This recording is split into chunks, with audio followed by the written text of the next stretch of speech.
I still refuse to view Killer of Sheep as a student thesis film because that would make me feel very, very shitty about myself.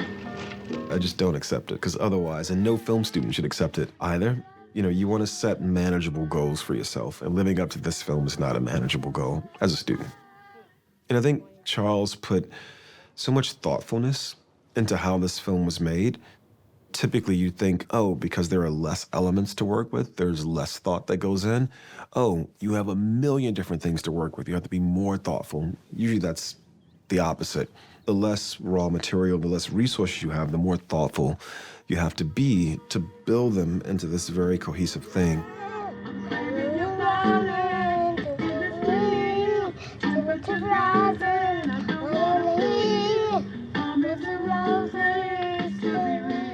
I first saw Killer of Sheep in film school for sure, as an undergrad. I think it was a really poor copy. It was like Film 101. And the professor, he wanted us to see just this broad spectrum of what cinema was. I was surprised at how real the film was. I hadn't seen the Italian neo-realist movies. I saw Killer of Sheep first. And having grown up in a place that felt very similar to the world that Mr. Burnett depicted, I was kind of shocked. I mean, even as someone who had grown up watching Spike Lee's movies, this is like around 1999, 2000. So, you know, Do the Right Thing, School Days, Jungle Fever, Mo Better Blues, all these films, that still was a different kind of Black experience from the one I grew up in, which was, you know, it was almost like the Watts of Miami, the world we ended up making Moonlight in eventually. So I was really surprised to see that a film was set amongst these people who live in a world like the one I grew up in, who were living their lives in the way that I saw my uncles, my aunties, my grandma, my granddad living in. And I think it may have been during the 2007 sort of theatrical release, and caught the film at the Music Box movie theater.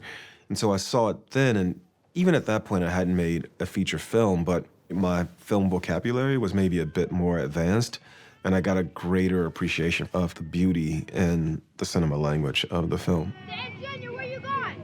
I'm going to get my BB gun.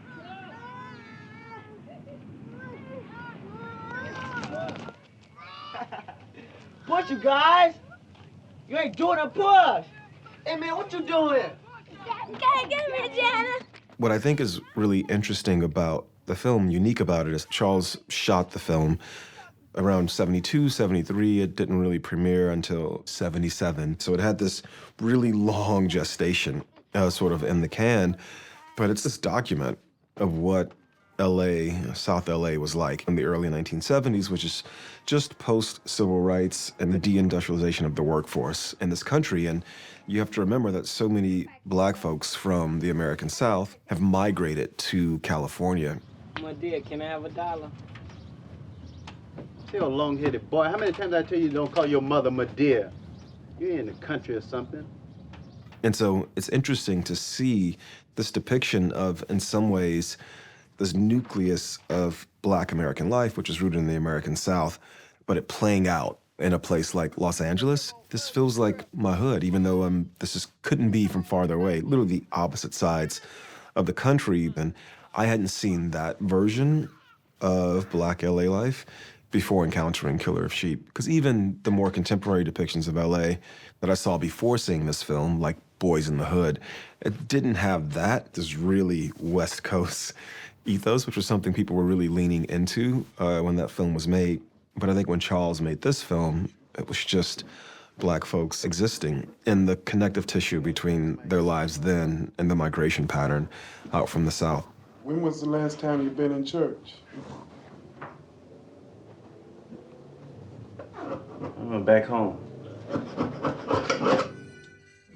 I think Mr. Sanders does a really wonderful job in this film of sort of shouldering and showing the weight of the world that these men in this particular community or communities like this can often feel. And yet, even though he's constantly working, whether at the slaughterhouse or he's trying to find other ways to work outside his actual 9-to-5 government job, as they would say, none of it ever seems going to be a portal out, a way out from these things. And I think there's this weight and almost like a dread that you see Mr. Sanders portraying, and yet he always seems fundamentally human. You know, there's always something to identify with. He seems very empathically engaged with all the people around him in this really beautiful way. But I think for the role that he's playing, for the life that Stan, the protagonist, is living, it's an amazing, amazing performance. Come over here, man, to sit by him. I've got more important things to do. My hair's falling out. Say, man, he's bleeding. Why'd you have to kick the son of a bitch in his damn head? Silver, you better come over here and see about your nephew.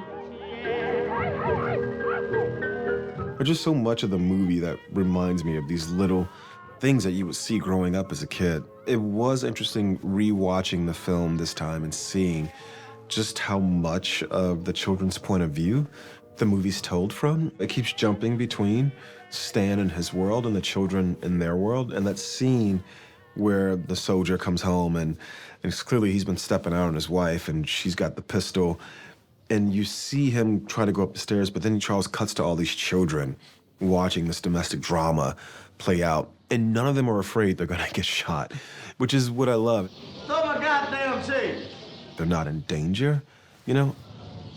You can forget about living when I catch you. The only thing looks good dying is the road. It's a really loving depiction of that world. That's how I always felt too. You know, there were times where things were happening like in the neighborhood and, you know, some woman is chasing some guy or some guy is chasing some woman. That's usually a domestic dispute and everybody's just outside watching. Part of that is to make sure nothing goes too far, but also too, like, this is the drama, this is the entertainment that we have. I think the movie does a really good job of depicting that. And again, in an era where those kinds of things, it was either really outlandish, like blaxploitation, you know, or it was the really, you know, shirt buttoned all the way up. They call me Mr. Tibbs, you know. And this movie existed in a world completely outside both those poles.